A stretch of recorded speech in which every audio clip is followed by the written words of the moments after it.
USC changes the name of a prominent campus building with a special ceremony. Our reporter speaks to Native American students about what this means. See why Russian influencers are posting videos on social media destroying their Chanel bags. And electric scooter injuries are at an all-time high. One student shares her personal experience.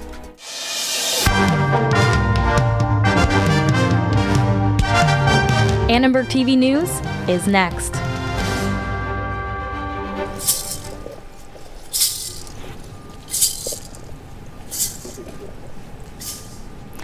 Native Americans pay homage to Joseph Medicine Crow, a renowned historian and war chief honored by USC.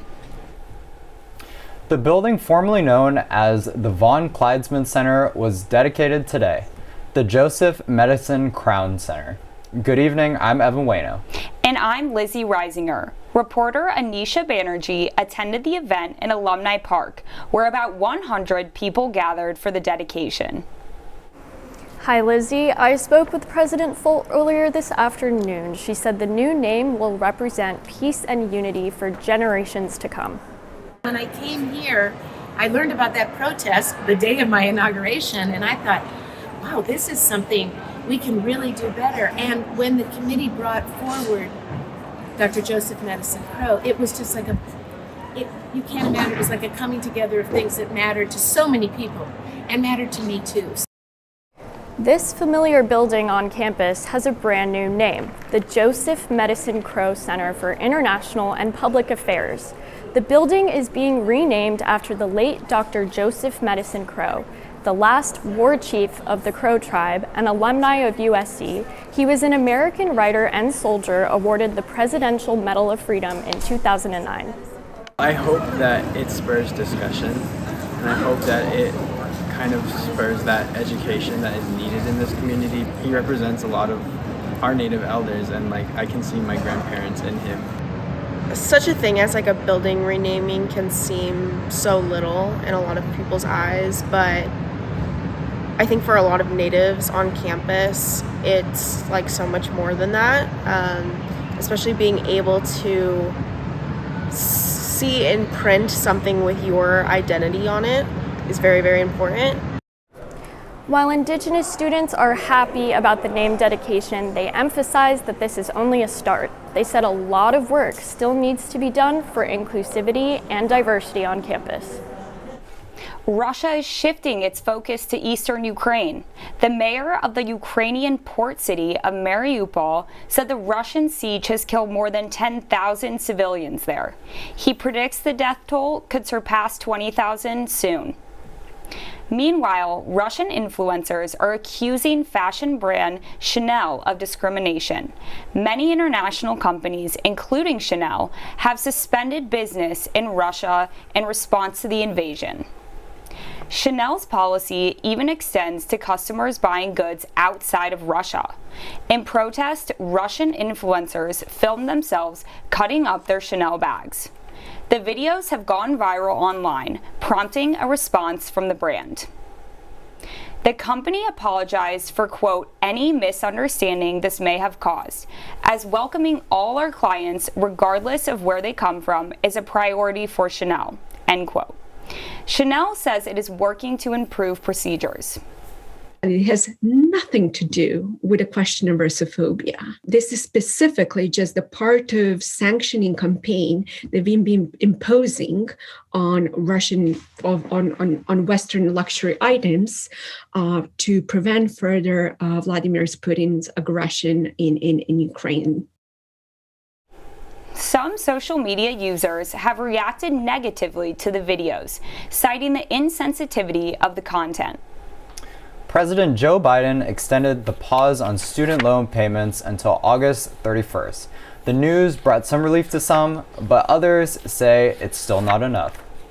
Most of the debt that we're seeing is tremendous interest and other fees. This issue is not a second or third tier issue.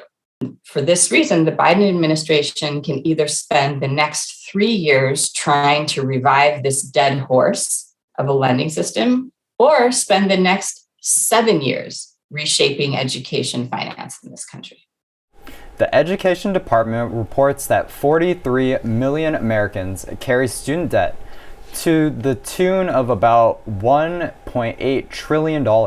The founder of the group, Student Loans Justice, says the payment pause doesn't address the larger issue. Before the pandemic, 64.3%, that's nearly 2/3 of all borrowers, were not making payments on their loans. The loans will be canceled ultimately, whether it's by executive order or through the death of the borrower. The loans will not be paid. The people in Washington need to acknowledge this reality. COLLINGE says he will continue to call for an end to student loan debt. He invites others to learn more about the efforts by visiting studentloanjustice.org. A new UC Berkeley poll suggests that money is driving the race for mayor of Los Angeles. Political reporter Juliette Smith has more on the biggest takeaways from the survey. Thanks, Lizzie. The poll found that developer Rick Caruso is leading the race for mayor after loaning his campaign $10 million of his own personal money. Caruso's support has tripled in the past month, while former frontrunner Congressman Karen Bass is now a close second. Caruso is reported to have spent $9 million on television, digital advertising, and Spanish language networks since February. Caruso now has the backing of 24% of likely voters, while the poll shows Bass with an estimated 23% of votes. City Council member Kevin De Leon is now at a distant third place with just 6% support. This comes after another UC Berkeley poll taken 1 month ago had Caruso at just 8% and roughly a third of the voters supporting Bass. A USC Dorns Life professor says most voters don't care about how much money you have, but where one stands on issues. Rick Caruso's money is having a profound effect on the race because he's able to broadcast his message out there. Caruso can, whether it's about homelessness or crime, in mainstream media. So it's reaching absolutely everybody in the city of Los Angeles. And then it's reaching everybody way beyond the city of Los Angeles because these media outlets cover an area of 10, 12 million people. SHRUM says Caruso will continue to spend millions of dollars on his campaign until he gets his message across. He says voters are less concerned about Caruso's wealth and more concerned about what he plans to do if elected to office. Lizzie, back to you. At least a dozen states have now proposed legislation that could limit schools from discussing gender identity and sexual orientation. These bills follow a similar law that was passed in Florida last month. These bills are being proposed in several Republican-led states, including Alabama, Ohio, and Arizona. Members of the LGBTQ+ community say these measures will impact younger students and their learning. I think it's also discouraging them from, living their lives and being themselves, especially because in the family, I feel like it's difficult if your family is not supportive and the only outlet that you have is at school. It's really important to see representation, to see their teachers talking about their families and being inclusive of them. And then I think it's also important for the other kids that are in these heteronormative families and heteronormative society, really, to see that there's diversity and that that diversity is beautiful and good and accepted. Last week, New York Mayor Eric Adams launched a digital campaign to help promote LGBTQ+ visibility. The billboards will be displayed in major Florida markets for 5 weeks to support Floridians upset with what critics call the, quote, "Don't Say Gay" bill. A public policy expert in Ohio says these bills are harmful because they minimize the LGBTQ+ community. If you're an LGBTQ young person, if you are a family member of an LGBTQ young person, or you simply love someone that's LGBTQ, having those identities removed from the classroom can make people feel like they don't exist. We are alienating an entire group of young people who desperately need our affirmation and support, and their loved ones and family members, and we are denying them their existence in the classroom. Poe said it's hard to know how these bills could affect educators or be upheld because they are so broad and vague. A new California bill aims to reduce the standard work week from 5 days to 4. So what could this mean for productivity and efficiency in the workplace? Assembly Bill 2932 says that any employee working over 32 hours should be paid overtime, and their pay should not be reduced. We spoke to a CEO whose company has implemented a shorter work week. Part of that means giving people the empowerment and trust to manage their own schedule. Employees who come back after a 3-day weekend every weekend, super well rested. It makes people happier. It makes your workplace able to achieve better work-life balance for the people that work for you. It's a great schedule. Reducing the days in a work week could also improve mental health for many employees. We spoke to 2 social work professors to hear why they think this will boost productivity. We feel like we're just overburdened with the amount of workload that we have.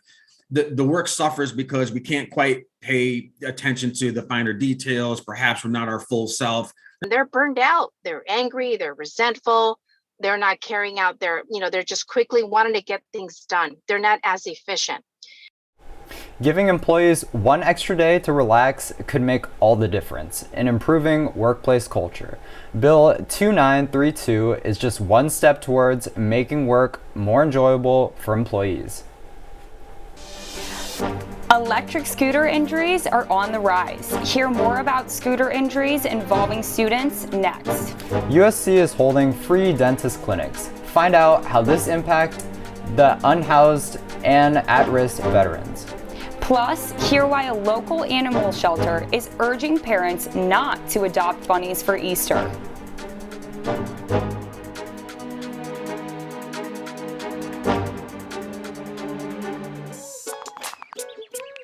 Worried your friend's struggling but don't know how to reach out?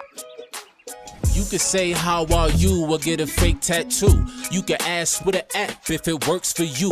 You could write them a text or knit them a sweater. If you can't be together, you could write them a letter. Whatever gets you talking. Whatever gets you talking. You could chat on the game, kick off your flip-flops. You could ask on your couch while you binge watch. However you do it, you gotta ask a friend. And if they don't share, you can ask again. Whatever gets you talking. Whatever gets you talking.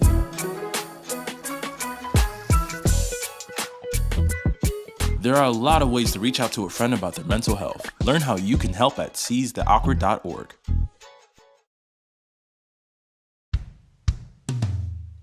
Hey world, I have a quick message. It's about safe driving. All right, let's go.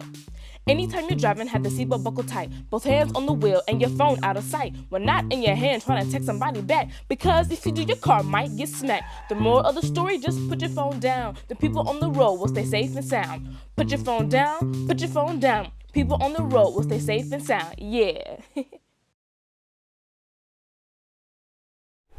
If you're running late to class, you might want to think twice about getting on an electric scooter. A new study shows they're more dangerous than you think. Many students use these scooters to get to campus and classes. One student says she got hit by a car while riding on a scooter after going to a basketball game.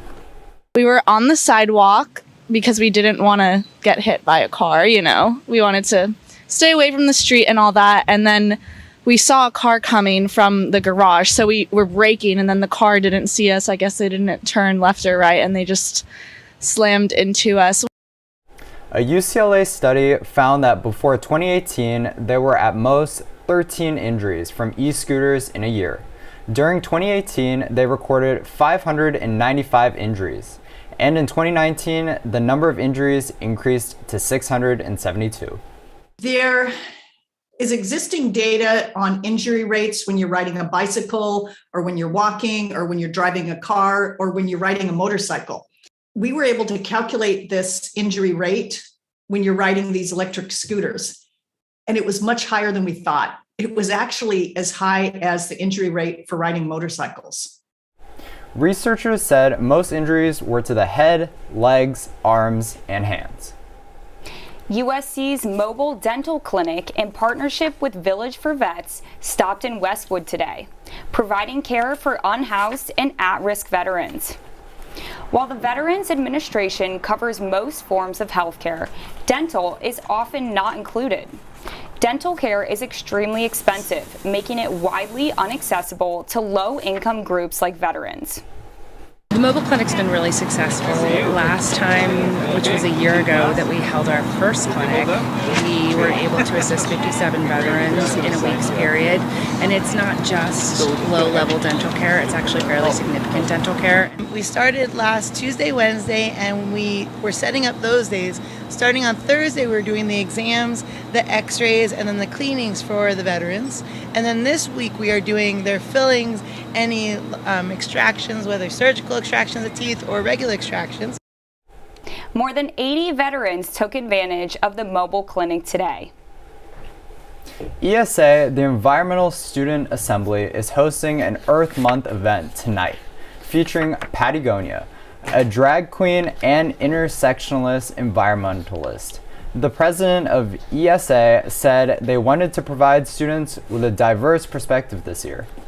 We wanted to provide USC students with a speaker who could give a new perspective that we haven't given the platform to. There's been a lot more emphasis on taking a more intersectional lens on environmental work. I think with that comes more investment and time and advocacy put into environmental justice issues.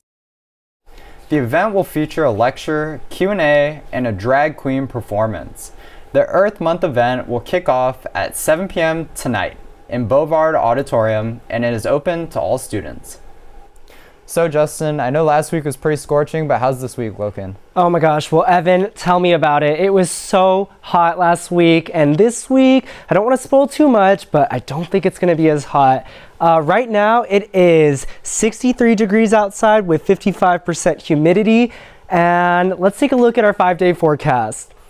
Well, after temperatures reached the unbearably hot 90s last week, we're getting some much needed relief with temperatures hovering around the low 70s these next few days. Tomorrow will look and feel a lot like today with a high of 68 and a low of 47. And then we see temperatures increase linearly, look how satisfying, throughout the week, going on to 71 on Wednesday, hovering at 72 on Thursday and Friday, and then seeing our hottest day on Saturday with a high of 73 and a low of 52. Saturday will also be a full moon, and April's full moon is really special because it's the full pink supermoon. Its name, unfortunately, doesn't have anything to do with the color of the moon, and the reality isn't quite as mystical. Instead, as the first full moon of spring, it's named after the early springtime blooms of a pink moss. The full pink supermoon will be in Libra, which means something to some people, I think.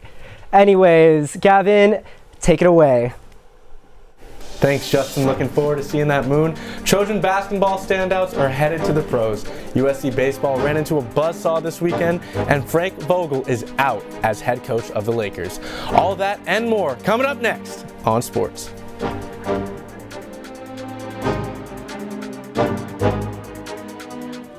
Leaving hot coals improperly extinguished can cause a wildfire. Hey guys, it's Smokey! It looks as if Smokey is going to use the drown, stir, drown and feel technique. After the first drown, a good start. Next, another drink. And finally, a close feel. Is it cool? Okay. Yeah. Hey Smokey, catch!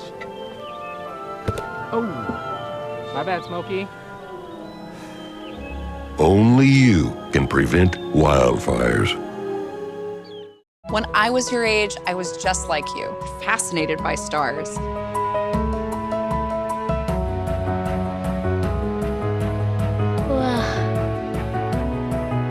But now I get to search for life in the universe. And who knows, maybe life is looking for us too. So we're like aliens to them? Yeah. Does anyone want to be a scientist now? I do. Awesome. We need more girls in STEM. Maybe we can find aliens. I'll never forget the day our landlord called and said, read your lease. No pets allowed. My owner tells him my dog ate the lease, but that didn't work. And now I'm stuck in a shelter. But this pit bull is ready for a new crib. I'm loving, loyal, and play well with others. So don't be intimidated by all my muscles, because the biggest one I have is my heart. That's right, I said it.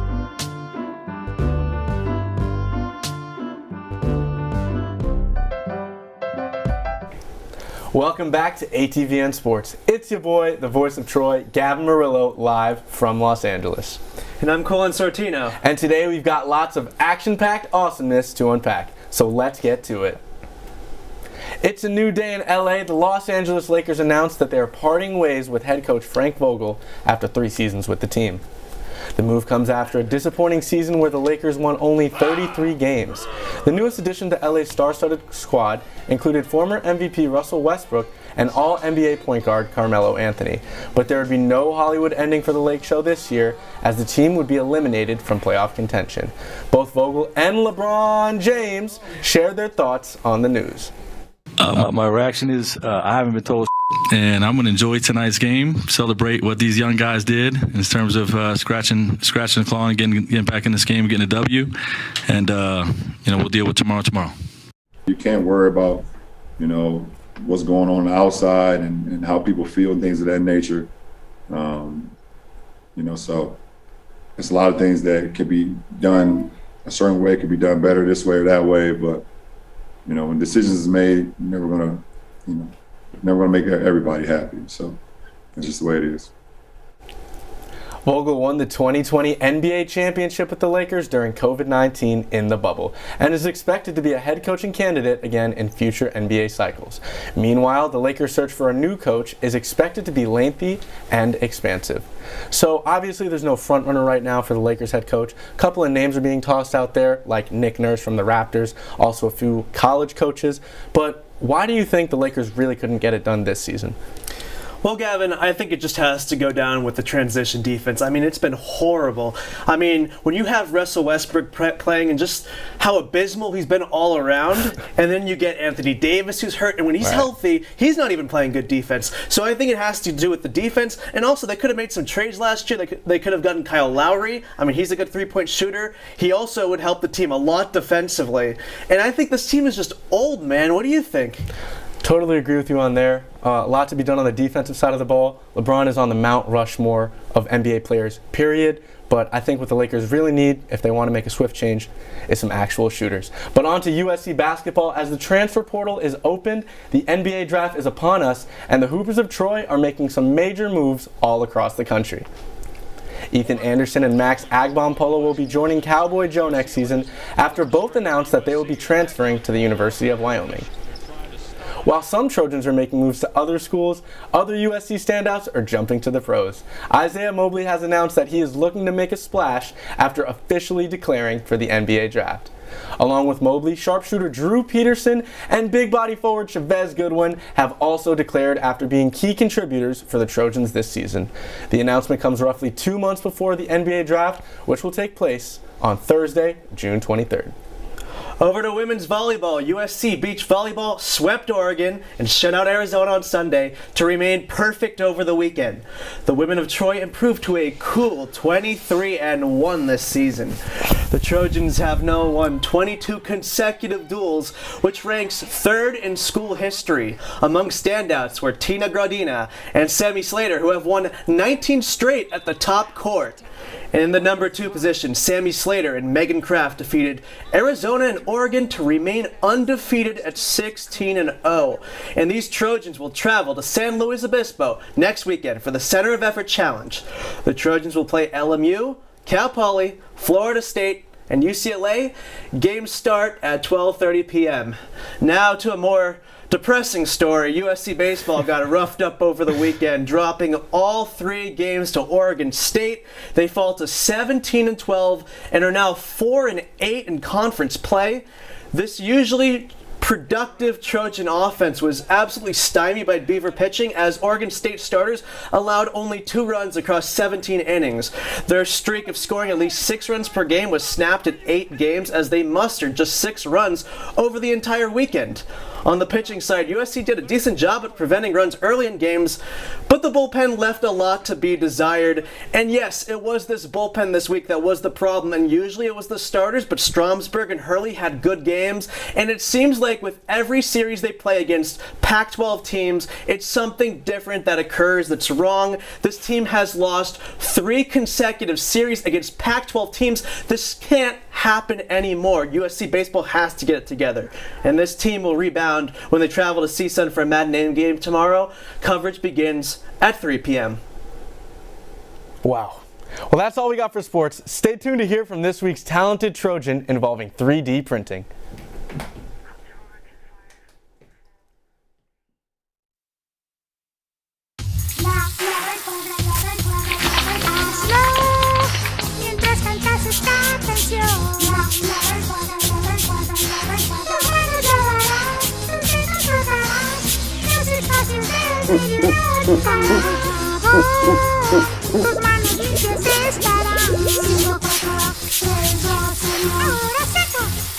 Lávate las manos por 20 segundos como Elmo.